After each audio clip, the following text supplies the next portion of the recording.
Now let us talk about the final assessment, that is the best judgment assessment. Best judgement assessment क्या होता है? Department जो है अपनी जजमेंट के हिसाब से based on the information that is available on the record वो अपना असेसमेंट कंप्लीट कर लेता है, बिकॉज या तो रिटर्न फाइल नहीं होती या फिर टैक्स पेयर जो है कोऑपरेट नहीं करता या नोटिस का रिप्लाई नहीं करता। उस केस में डिपार्टमेंट के पास कोई ऑप्शन नहीं होता but to make the best judgement assessment.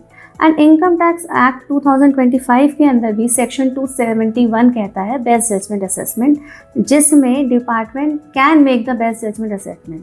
तो बेसिकली समझदारी उसमें नहीं है कि आप नोटिस इग्नोर करो, समझदारी उसमें है कि आप नोटिस का रिप्लाई करो and don't let the officer make the best judgement assessment for you. Basically big picture ये है कि इनकम टैक्स एक्ट 1961 के अंदर जो सेक्शंस थे 142, 143, 147, 144, 148 एंड 148A, ये सारे नंबर्स चेंज हो गए हैं but the essence remains the same.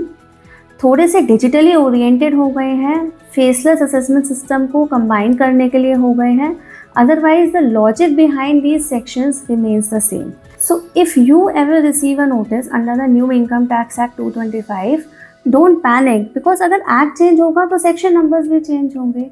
It is just the underlying structure and principle of the Income Tax Act remains the same.